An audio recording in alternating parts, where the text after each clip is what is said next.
Hello, today I'm joined with Joanne Manville, founder of Joanne Manville Virtual Assistance. Thank you so much for joining me today. You're very welcome. Thank you for inviting me along, Hayley. Oh, you're welcome. To start with our first question, why did you want to become a virtual assistant? Good question. So I started my first career was as a mortgage consultant. There's a long story behind that, which I won't bore you with. But basically, when I finished that career, I recognised that I wasn't particularly good at sales. It was the admin and the customer service that I was really good at. My second career was as a PA. And it was then that I sort of found my forte really and absolutely loved supporting people. But after 10 years in that role in various different companies and running teams and apprentices and things like that, I decided I wanted a bit more from life really, and decided that becoming a VA was what I wanted to do. I'd been to the VA Awards had been held by our local PA forum, and it was sort of the first opportunity I'd had where I was like, oh, this is a thing. And it was like, okay, this all makes sense. People had said to me before, you'd be really good at PAing for different people, but I didn't know it had a name.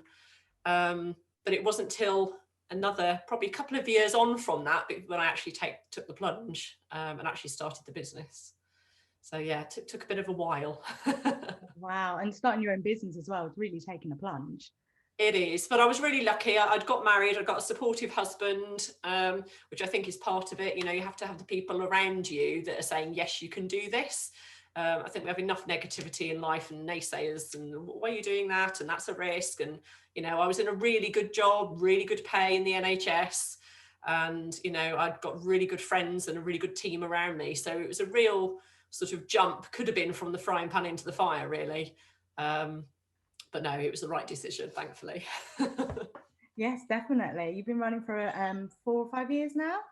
Yeah, business was 5 years in October last year. So the 5 year milestone was quite an important one. I think it is for a lot of people. I suppose year one is really important and then year 5 is really important. So yeah, heading towards 10 now. That's the next, the big goal. Yeah, the next milestone. Yeah. Oh, brilliant. So I bet the pandemic has changed your role a lot. Could you tell me more about how it's changed it? Yeah, well, it's been strange actually, Hayley, because when the pandemic hit in March, the first reaction from everybody, I think, was just utter panic. We had no idea what we were facing, and we lost quite a few clients.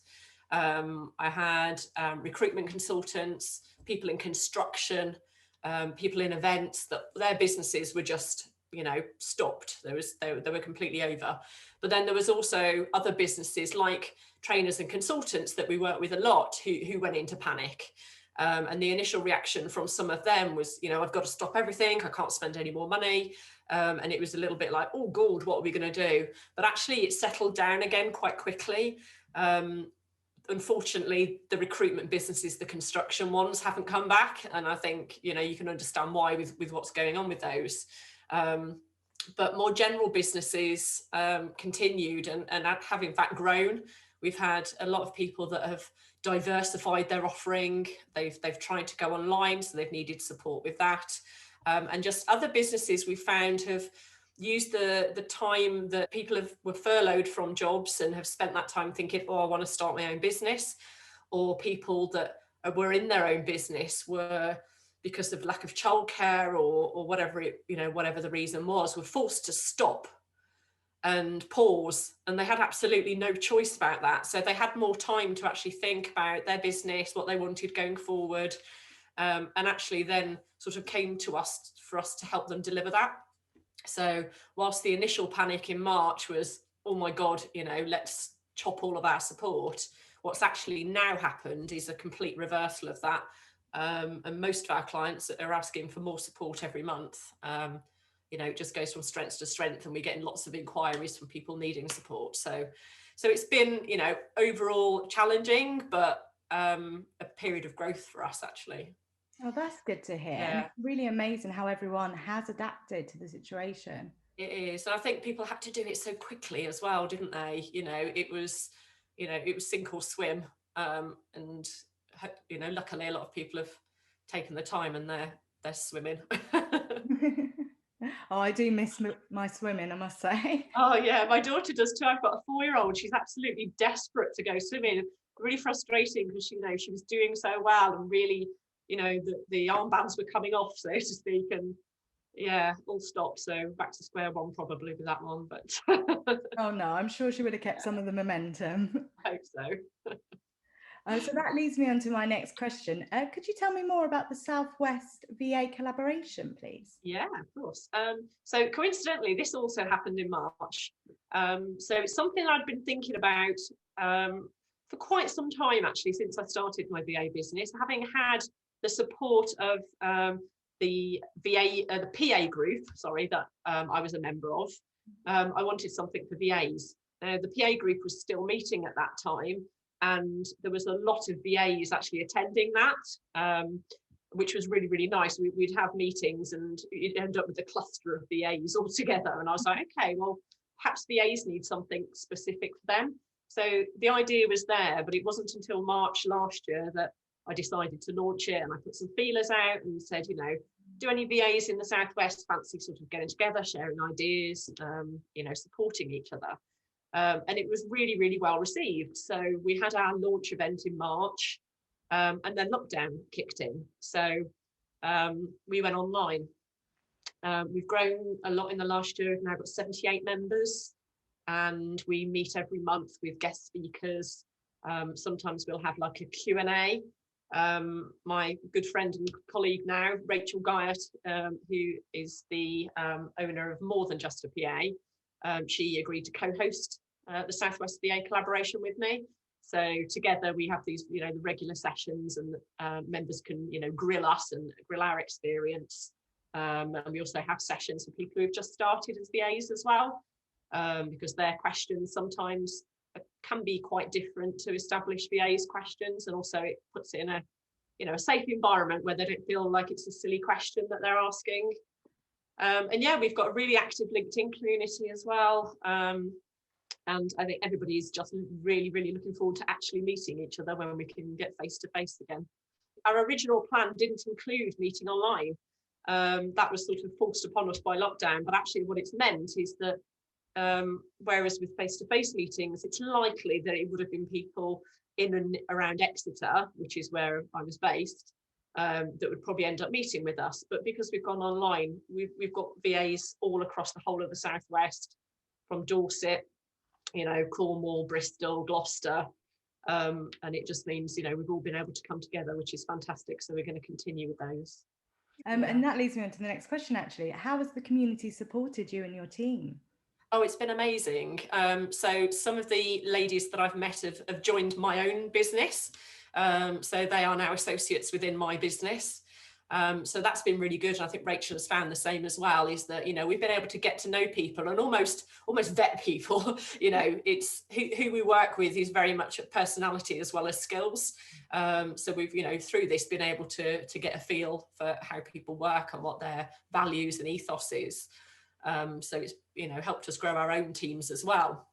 But also within the collaboration itself, VAs are working together, they're collaborating on other things, they're meeting up socially, they're helping each other. One of our guest speakers has done a lot of coaching sessions with some of our members and really helped them with their confidence and things like that. So, the feedback we've had from the group is that it's been a massive, massive help. And I'm sure that would have been the case without lockdown, but I think the fact we had to go onto lockdown and we've gone online and there's even more support. I think actually, again, as we were saying in your last question, it's actually been a positive thing. Yeah. Oh, and moving online, I bet that's enabled you to learn some new tools and skills. Is there anything particular you've learned in the last year? Yeah, so I suppose, Zoom is something everybody's using now. I used to use it sporadically before, using it a lot more now, and, know my way around it a lot more.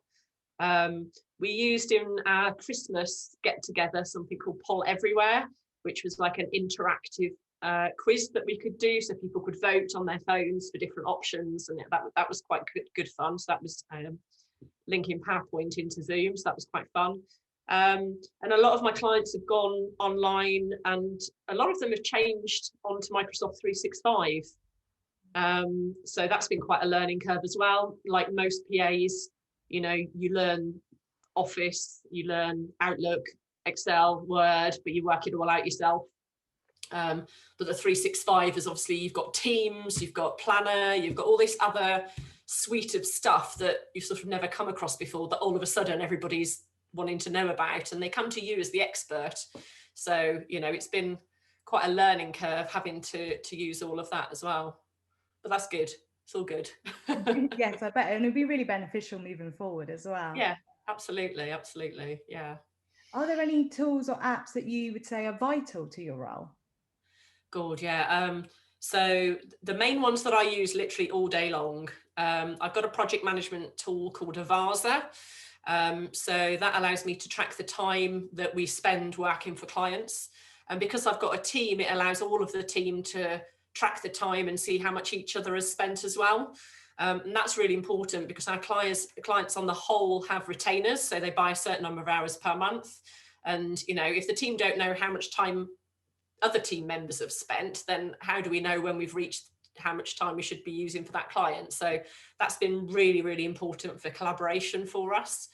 I use Capsule, which is sort of a contact management CRM system, which is really handy. Xero for my cloud accounting, absolutely love that, couldn't be without that.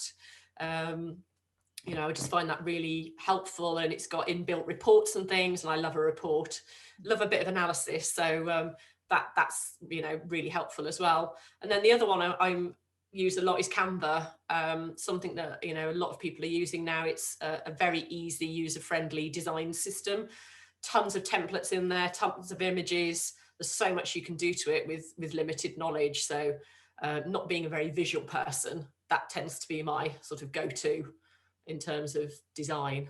What would we do without the internet? So true. And I've heard of Canva before. I'm more of a Photoshop user myself, but when you first get into using Photoshop, it's complicated. So having Yeah. something like Canva can be really useful. Yeah, I certainly found it handy. I've heard people recently just saying, oh, just use PowerPoint actually.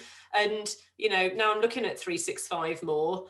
Actually, PowerPoint has come on leaps and bounds since I used it, you know, 15 years ago. And what you can do in that now is quite phenomenal. So yeah, that's, you know, something else to think about. Yeah, PowerPoint's an excellent suggestion. It's really fun making a presentation and playing around with the imagery. Yeah, I think as, you know, as a PA, I think my involvement ended up, you know, 10 pages with bullet points, and that was about as far as it went. But now I've got the opportunity to play with it and, you know, make it look pretty and make things a bit different. You know, people used to say, oh, you just get PowerPointed to death. But actually, you know, it's not like that anymore. I think it's shook off the stereotype a little bit. You can do a lot more with it. And if you add in interactive elements, like you were mentioning about a quiz earlier, that can really help bring a PowerPoint to life. Yeah, absolutely. And a lot of people then don't actually know you're in PowerPoint. They think it's some, you know, other flash technology. Oh, well, thank you so much. I think that's all my questions today. You're very welcome. It was lovely to speak with you, Joanne, and And you. thank you again. Yeah, thank you very much for having me, Hayley. You're welcome.